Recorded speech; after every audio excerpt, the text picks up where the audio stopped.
Everyone, welcome back to my channel. Finally IDBI JAM का result out हो गया है, so now wait is over. तो आप लोग के बहुत सारे कमेंट आए हुए थे कि आईडीबीआई जैम के इंटरव्यू की प्रिपरेशन कैसे करनी है। तो अब जैसा कि रिजल्ट आ चुका है तो अब से 10 से 12 दिनों में आपका इंटरव्यू हो जाएगा। सो आपको प्रिपरेशन स्टार्ट कर देनी चाहिए। Now I am here being an x junior assistant manager in IDBI Bank. I am here to resolve your all issues regarding interviews question. तो मैं आपको बताऊंगी कि आपको क्या क्या पढ़ना है IDBI बैंक के इंटरव्यू के बारे में। तो फर्स्ट ऑफ ऑल मैं आपको ये बताना चाहूँगी कि आप जहाँ से बिलोंग करते हैं, आप जिस भी स्टेट से बिलोंग करते हैं, आपको उस स्टेट के बारे में पूरी नॉलेज होनी चाहिए। जैसे मैं यूपी से हूँ तो मैंने यूपी के बारे में सब कुछ पढ़ा था। जैसे यूपी के सीएम के बारे में कि उनकी कॉन्स्टिट्यूएंसी क्या है और उनके बारे में थोड़ा सा ब्रीफ नॉलेज लेना है, बहुत ज़्यादा नहीं आपको। जैसे लेजिस्लेटिव काउंसिल में कितनी सीट्स होती हैं, असेंबली में कितनी सीट्स होती हैं, ये सब नॉलेज आपको थोड़ा थोड़ा होना चाहिए कि अगर वो आपसे कुछ पूछते हैं तो आपको कम से कम जिस स्टेट से आप बिलोंग कर रहे हो वो आपको आना चाहिए। देन फिर स्टेट के बाद आप अपने डिस्ट्रिक्ट में आ जाओ, उस डिस्ट्रिक्ट के बारे में जहाँ से आप बिलोंग करते हो, या आप किसी विलेज से हो तो आप अपने विलेज के बारे में, वो किस लिए फेमस है, वहाँ पे कुछ तो ऐसा होगा जिसके लिए वो फेमस है। अगर वो ओडीओपी में आ रहा है, वन डिस्ट्रिक्ट वन प्रोडक्ट में, तो आप उसको भी मेंशन कर सकते हो। ये एक अच्छा गुड आंसर होता है एक कि हाँ, जो बच्चा है वो पैनल मेंबर सोचते हैं कि जो बच्चा है वो अपने स्टेट से अवेयर है। ये क्वेश्चन वो किस लिए करते हैं ये भी आपके माइंड में आएगा। तो वो लोग ये क्वेश्चन इसलिए करते हैं जैसे कि आप एक ब्रांच में पोस्टेड होते हो, तो ऐसा तो नहीं है कि 5 मेंबर्स की अगर ब्रांच है तो आप सिर्फ उनके बारे में ही जान रहे हो, या अगर आप थोड़ा सा इंट्रोवर्ट हो तो आप सिर्फ अपने बारे में, और आप जिससे बात करने में फ्री हो तो आप उसके बारे में ही जानते हो। आपका रीजनल ऑफिस होता है, रीजनल ऑफिस में वहाँ कौन हेड है, कौन हेड कर रहा है, हमारे कितने भी सीनियर्स होते हैं, आप सबके बारे में नॉलेज थोड़ा थोड़ा आपको होना चाहिए, इसलिए वो ये क्वेश्चन करते हैं। सो अब हम आ जाते हैं कि आईडीबीआई बैंक का क्योंकि इंटरव्यू हो तो आपको उसके बारे में पता होना चाहिए। तो आपका पहला क्वेश्चन ये होना चाहिए कि वाई आईडीबीआई बैंक के बारे में आपको पूरा नॉलेज होना चाहिए। तो आप क्या करोगे अब से जब तक कि आपका इंटरव्यू नहीं हो जाता, और मैं कहूँ तो इंटरव्यू वाले डे तक जब तक आप जाओगे, तो आपको आईडीबीआई की वेबसाइट पे जाना है। आपने उसको सब कुछ देखना है कि क्या शेयर चल रहा है मार्केट में, उसका शेयर क्या है या चीज़ें क्या है आईडीबीआई बैंक की, सब कुछ। तो क्वेश्चन है कि वाई आईडीबीआई बैंक है कैसी बैंक, ये प्राइवेट सेक्टर है या पब्लिक सेक्टर है, सबसे बड़ा क्वेश्चन है। और वहाँ ये क्वेश्चन ज़रूर से आपसे पूछा जाएगा, चाहे कोई भी हो। जितनी भी सीट्स हैं सारे बच्चों से ये क्वेश्चन तो वो करने ही वाले हैं। तो आपको ये पता होना चाहिए कि गवर्नमेंट ऑफ इंडिया का कितना स्टेक है। जैसा कि आपको पता है अब गवर्नमेंट ऑफ इंडिया का स्टेक कम हो गया है और एलआईसी की ये सब्सिडरी बन गया है आईडीबीआई बैंक। तो एलआईसी सबसे ज़्यादा स्टेक है, 49.24% के आसपास है। आप उसे क्लियर कर लेना, वैसे इतना ही है अभी भी। तो आपको सारा नॉलेज होना चाहिए आईडीबीआई बैंक के बारे में और एलआईसी के बारे में। और अगर ये प्राइवेट सेक्टर बैंक है तो ये दूसरों से कैसे बेटर है ये आपको पता होना चाहिए। Far better than other private sectors bank, इतना तो आप कह सकते हो। जॉब सिक्योरिटी है, वो ये कहेंगे अगर आप यहाँ से फायर कर दिए गए तो क्या, तो ऐसा कुछ नहीं होता। आप एक एग्ज़ाम के थ्रू जा रहे हो, आपने एग्ज़ाम दिया है, आप इंटरव्यू जा रहे हो, सारा प्रोसेस वही है क्योंकि आईपीएससी कंडक्ट करा रहा है। तो ये सारी चीज़ें आपके माइंड में होनी चाहिए। और सेकंड क्वेश्चन अब क्या आता है, why do you want to join private sector. तो इसका भी क्वेश्चन आपको खुद से प्रिपेयर करना है कि आप क्यों ज्वाइन करना चाहते हो। क्योंकि वो ये क्वेश्चन कर सकते हैं आपसे कि एचडीएफसी बैंक है या आईसीआईसीआई बैंक है, ये बड़े प्राइवेट सेक्टर बैंक हैं, तो आप वहाँ क्यों नहीं जा रहे हो, आईडीबीआई में क्यों आ रहे हो। तो आपका ये क्वेश्चन भी क्लियर होना चाहिए।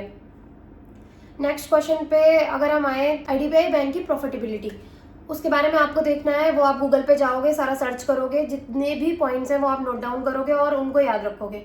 प्रॉफिटेबिलिटी लास्ट फाइनेंशियल ईयर का कितना था, और ये क्वार्टर है, जैसे अप्रैल मई जून, अभी जून चल रहा है तो अभी तो डेटा आया नहीं हुआ है, बट लास्ट फाइनेंशियल ईयर का आपको सारा आपके टिप्स पे होना चाहिए। अगर उन्होंने पूछा कि कितना प्रॉफिट था, कितना हमने फाइनेंस मिनिस्ट्री को दिया, कितना हमने एलआईसी को दिया, तो ये सारी चीज़ें आपको पता होनी चाहिए, क्योंकि वो इतना तो आपसे एक्सपेक्ट करेंगे कि आपको इतना नॉलेज होना चाहिए आईडीबीआई बैंक के बारे में। नेक्स्ट क्वेश्चन आप क्या बताओगे कि रीसेंट अपडेट क्या है आईडीबीआई बैंक में, कुछ आईडीबीआई बैंक की कोई नई स्कीम चलाया है क्या, तो ये आप गूगल से पढ़ोगे अपने आप से खुद से। आईडीबीआई की वेबसाइट मैंने आपको बता ही दिया कि आपको जब तक आपका इंटरव्यू नहीं हो जाता आपको तब तक देखना है। नेक्स्ट आ जाओ कि डिजिटल इंडिया। डिजिटल इंडिया को लेके जैसे कि अभी हमारे आईडीबीआई बैंक का गो मोबाइल प्लस एप्लीकेशन है, तो उसमें क्या क्या फीचर्स होते हैं। अगर जिन लोगों का अकाउंट है तो वो तो गो मोबाइल प्लस डाउनलोड करके वो देख सकते हैं कि उसमें क्या क्या है। जिनके पास नहीं है, अकाउंट नहीं है, तो वो अपना वेबसाइट पर जाके वहाँ से पढ़ लेना, सारी चीज़ें दी गई हैं। नेक्स्ट एक इम्पॉर्टेंट क्वेश्चन ये है कि आप आईडीबीआई बैंक जैसे कि प्राइवेट सेक्टर बैंक है, तो वो आपसे ये क्वेश्चन करेंगे कि अगर आपके पास कोई बेटर अपॉर्चुनिटी आती है पीएसयू को लेकर, तो आप पीएसबी में क्या स्विच कर जाएंगे क्या। तो ये क्वेश्चन आपको बहुत अच्छे से प्रिपेयर करना है, क्योंकि जूनियर असिस्टेंट मैनेजर आपको पता है क्लर्क से ऊपर है और असिस्टेंट मैनेजर पीओ से नीचे है, तो आपके बीच की जॉब है। तो वो आपसे कहेंगे कि आपके पास पीओ के ऑफर्स आएंगे, आप प्रिपरेशन कर रहे हो क्योंकि आप एस्पिरेंट हो, एमबीए करके तो आपको मिली नहीं हुई है बैंक के, आपने एक पेपर दिया है, तो इसका मतलब आप बैंकिंग की प्रिपरेशन कर रहे हो। वो सब जानते होते हैं, ऐसा नहीं है उन्हें कुछ नहीं पता। तो वो कहेंगे कि आप वहाँ स्विच कर जाओगे, आप यहाँ नहीं रहोगे। तो इसका आपको आंसर तुरंत हाँ या ना में नहीं देना है। अगर आपने कह दिया कि हाँ सर मैं तो, मेरे पास बेटर अपॉर्चुनिटी आएगी तो मैं चला जाऊँगा, छोड़ दूँगा, और अगर आपने कहा कि नहीं सर मैं तो नहीं जाऊँगा, मैं तो आईडीबीआई बैंक में ही रहूँगा, तो ये दोनों क्वेश्चन आपको नेगेटिव मार्क्स दे सकते हैं। तो आपको ये डिप्लोमेटिक आंसर देना है। दोनों ही जो आंसर्स हो गए आप गलत हो जाएंगे वहाँ पे। तो आपको डिप्लोमेटिक आंसर क्या देना है, आप अपना प्रेजेंट बताओगे। अगर आपको 1 साल मतलब इस बैंक में हो गया तो उसके हिसाब से बताना कि आपका प्रमोशन कब होगा। तो आप उन्हें बताओगे सर अगर मेरे पास बेटर अपॉर्चुनिटी होगी एज अ पीओ, तो मैं अपनी प्रेजेंट आईडीबीआई में अपना प्रेजेंट स्केल पे या कुछ भी आप अपने हिसाब से इस आंसर को फ्रेम कर सकते हो कि सर मैं अपनी पोजीशन देखूंगा यहाँ पे या देखूंगी, और मैं मेरी ग्रोथ आईडीबीआई बैंक में भी क्योंकि ऐसी होगी क्योंकि सर ये भी बैंक है और वो भी बैंक है। फिर वो कहेंगे private sector but public sector है वहाँ पे, यहाँ पे आप कभी भी जा सकते हो, ये कहीं बैंक डूब गई या कुछ। तो आपको इसका डिप्लोमेटिक आंसर देना है कि सर मैं यहाँ रहकर भी ग्रोथ कर सकता हूँ या सकती हूँ।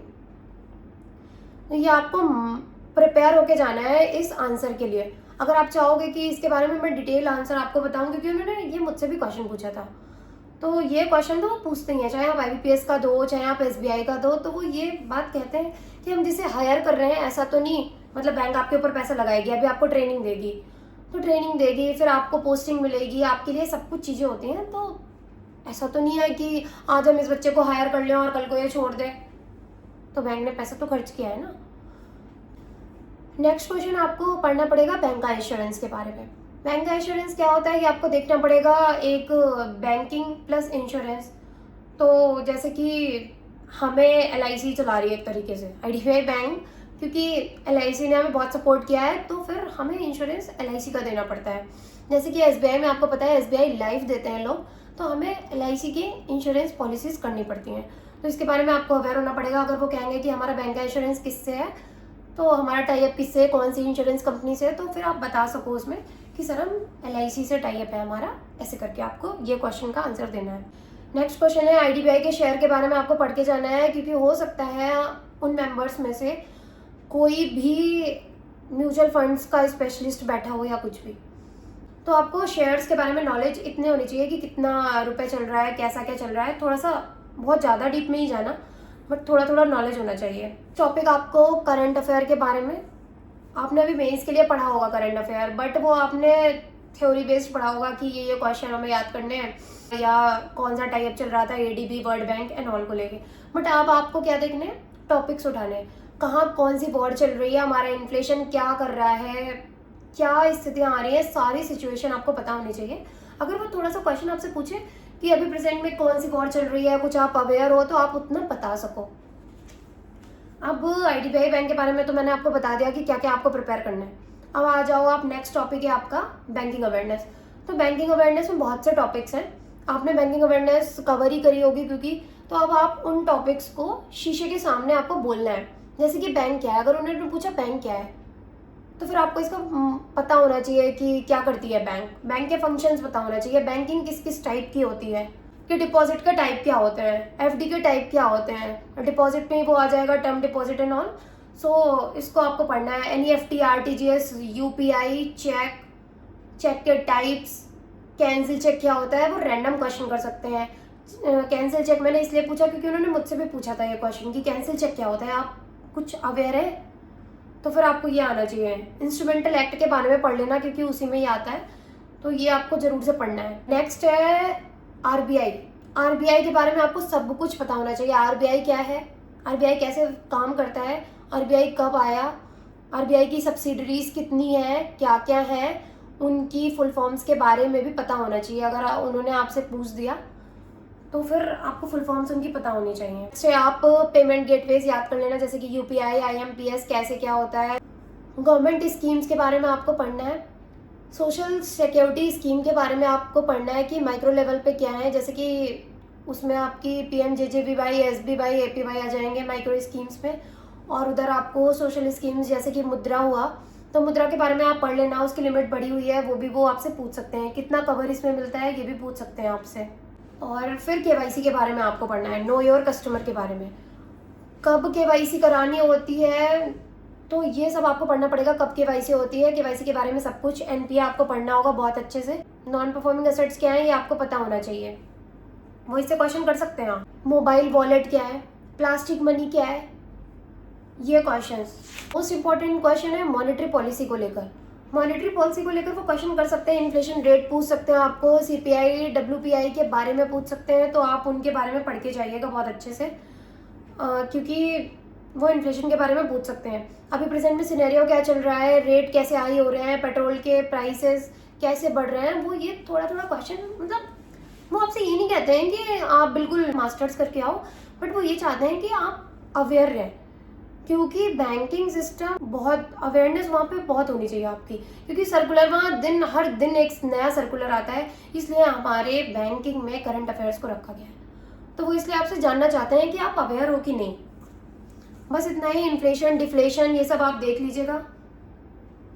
बाकी अगर कोई भी क्वेश्चन, अगर आपका कोई भी डाउट है, मेरे आईडीबीआई के इंटरव्यू में मुझसे क्या पूछा था उन्होंने, तो फिर मैं वो भी शेयर कर दूंगी नेक्स्ट वीडियोस में। मैंने इसमें आपको टॉपिक बता दिए हैं कि कौन कौन से टॉपिक आपको पढ़ने हैं। आईडीबीआई बैंक के बारे में आपको पूरा नॉलेज होना चाहिए।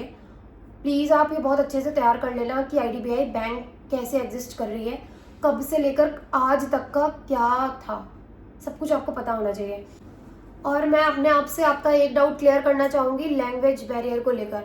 बहुत लोगों के मन में ये डाउट होता है कि मैंने कमेंट्स देखे थे कि मैं हिंदी मीडियम से हूँ तो मैं कैसे करूँगा, मैं तो इंग्लिश नहीं बोल पाता। ऐसा कुछ नहीं है, लैंग्वेज बैरियर वहाँ पे कुछ भी नहीं है। अगर आपको मेल भी, अभी जब आपको मेल रिसीव होगी तो उसमें ऐसा कुछ नहीं लिखा है कि आप इंग्लिश में ही देना है आपको, कोई हार्ड एंड फास्ट रूल नहीं है। आप जिसमें कंफर्टेबल हो, आप जिसमें अच्छे से बात कर सकते हो, अपनी चीज़ें एक्सप्रेस कर सकते हो, आप उसमें इंटरव्यू देना। वहाँ पे आपसे एक फॉर्म भरवाते हैं और उसमें आपसे पूछते हैं कि आप लैंग्वेज क्या रखोगे अपनी। तो आप फर्स्ट नंबर पे अगर आप हिंदी में कंफर्टेबल है तो आप फर्स्ट लैंग्वेज अपनी हिंदी कर दीजिए, दूसरी इंग्लिश कर दीजिए। इतनी इंग्लिश तो सबको आती है और हम थोड़े थोड़े वर्ड्स तो यूज़ ही करते हैं इंग्लिश के, इतना इनफ रहता है। कोई भी मार्क्स नहीं कटते हैं, क्योंकि मेरे भी कोई भी मार्क्स नहीं कटे हैं। मैंने इंटरव्यूज़ बाइलिंगुअल लैंग्वेज में दिए हैं। जब ऐसा कोई क्वेश्चन आता था कि वो बहुत ईजी होता था या कुछ, मैं जिसमें कंफर्टेबल होती थी मैं उसमें अपना देती थी, ऐसा कुछ नहीं है। तो आप इस चीज़ को लेकर बिल्कुल भी टेंशन मत लो कि मुझे तो इंग्लिश बोलना नहीं आता, मैं तो सिर्फ रिटन में अच्छा हूँ, इंग्लिश में तो उससे कोई भी फ़र्क नहीं पड़ेगा। आपके मार्क्स अच्छे आएंगे, आप हिंदी में देना तो हिंदी में। बाकी जैम की रिस्पॉन्सिबिलिटीज़ क्या होती हैं, वहाँ पे क्या आपको काम करना पड़ेगा, अगर आपको इसके रिगार्डिंग कोई वीडियो चाहिए तो मैं वो सेपरेट एक वीडियो बना दूँगी तो आप मुझे कमेंट कर सकते हो कि मुझे एक सेपरेट वीडियो चाहिए, मैं उसका भी एक वीडियो बना दूँगी।